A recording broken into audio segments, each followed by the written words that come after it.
Greetings, here is a sanctuary, and welcome to Ruin. BlizzCon is right around the corner, and Blizzard is doing its best to manage expectations. Based on their subtle hints, we're likely not getting the next installment of Diablo this year. With that said, there's clearly something burning in the Hellforge, so now is probably the best time to start voicing our opinions on what we're hoping to see. I know Diablo is bigger than me or any single community, but I wanted to talk about the things that I miss about playing Diablo 2. Hey, do you remember that one quest in Diablo 3 where... No, you probably don't. Because unless you've recently been working on the conquest to finish the story in under an hour, you've probably not seen this story in years. And let's be honest, there's no reason to. It's not the quickest way to level up, and if any items are given, they're probably crap. Diablo 2 shines here, though. The opening quest, Den of Evil. Any Diablo 2 faithful will remember that quest. It's nothing special. You just kill all the monsters in the cave. It's memorable because of the reward. You gain a single skill point which directly impacts your character's overall power. This wasn't a single instance either.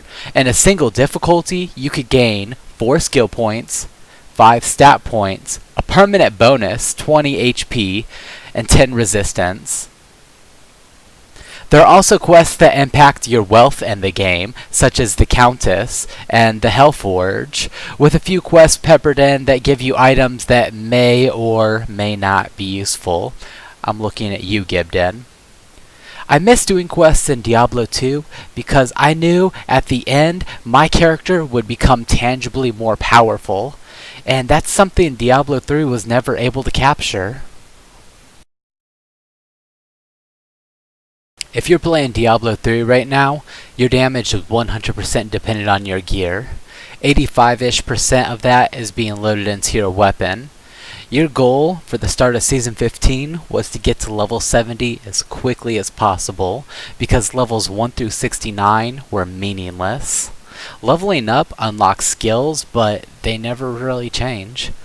Most of your gear while you find leveling up is completely useless, unless you find a legendary that's worth putting into your cube.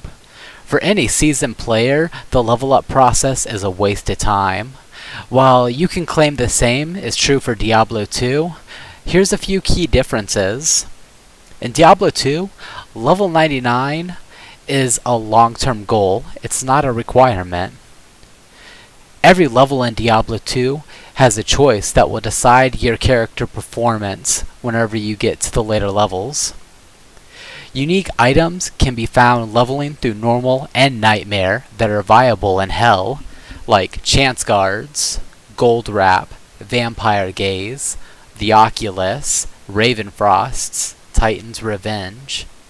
When leveling up in Diablo 2, your decisions are meaningful to your higher level character. The items you find are applicable at all levels once you unlock the requirements. In Diablo 3, it's a tutorial to new players, and a needless mountain to climb for veterans. This part of the game is vastly different between Diablo 2 and 3, and is what earned a lot of my malice. In Diablo 2, drops are more rare, supplemented by potions, gold, gems, and runes, so it was always a grab bag of things that varied in usefulness. But when a unique item dropped, that was almost always a treat. Even lower level items can be used for leveling up a new character or trade. Whenever you find a unique item, you have a pretty good idea of what stats are going to be on it. Vampire Gaze, for instance, has dual leech, damage reduction, slower stamina drain, cold damage, and enhanced defense. Though the actual numbers can roll differently, there's always a good feeling whenever you find the item you're looking for. Diablo 3 itemization is very different. At higher torments and greater rifts, it's not uncommon to see boss monsters drop 6+ legendaries or set items. While this can feel great at first, the drawback here is after a while the excitement of seeing all of these items wears off.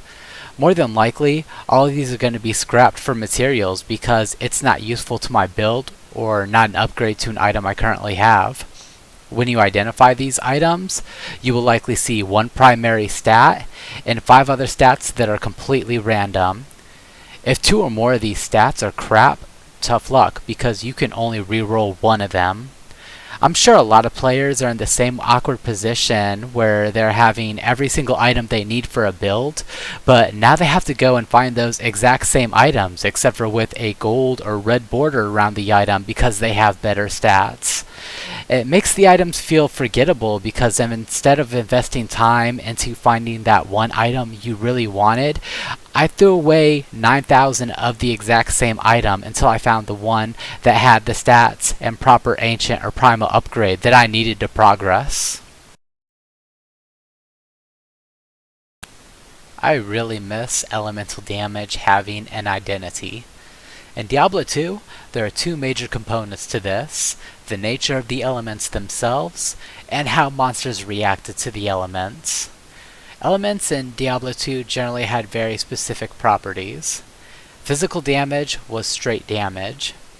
Magic damage was straight damage, but you rarely find immunes to these. Fire had a minimum and maximum damage that are generally pretty close together, and some spells such as Meteor would leave pools of fire that would do dot damage if monsters stood in them. Similar to fire, cold had a very close proximity for their minimum and maximum damage, and it would cause a slowing or freezing effect on the monsters. Lightning damage would have a minimum value of 1 and a maximum value that generally exceeded far beyond the other abilities. So the average damage would be about the same, but instead of 2,000 to 3,000 damage, it would do 1 to 6,000 damage. And poison was always a dot, but the duration is varied, and you could stack durations. Each element seemed to have an identity or pattern it followed. In Diablo III, aside from poison and cold elements, identity is based on visual effects that you see. The only time you really care about what element you're using is when it comes to getting gear to boost elemental damage. You want to aim for whatever element your primary attack happens to be. My monk used fire-based attacks, not because I like fire or because I think it's cool, but because the attack options for Wave of Light, Explosive Light is the most effective, and it happens to be fire. The second piece to this is how monsters react to elements. Enemies in Diablo II have different resistant values based on the monster type. This is most apparent in Hell when you start running across basic monsters that are immune to various elements. If you listen to the quest text for Andariel, one of the NPCs will tip you off that she's weak to fire, statistically having negative 50 fire resistance across all 3 difficulties. To my knowledge, she's the only monster to have an elemental weakness, and there could have been an opportunity for Diablo II to improve in this aspect. For Diablo III, these complexities just don't seem to exist. This is probably where the nostalgia factor comes into play, but the community is what made Diablo II infinitely better in my opinion. There's so many memories of interacting with people on Diablo 2, both good and bad. There were PvP communities, there's always games up for trading, rushing, doing boss runs. Trading in Diablo 3 was dwarfed by the auction house and later removed from the game almost completely. In Diablo 2, this was a core mechanic that held the game together. Being able to give gear to your friends or random people and trade for items allowed a community-based economy to be created. While Diablo 3 offers tools to help create and develop communities, it doesn't feel like much of a reason to do so with no PvP and no real economy, just PvE and pushing greater rifts. This is why it fell short for me.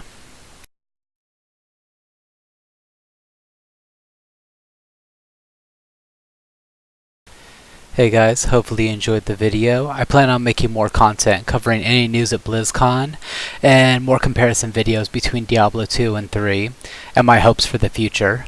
Until next time, merry part and blessed be.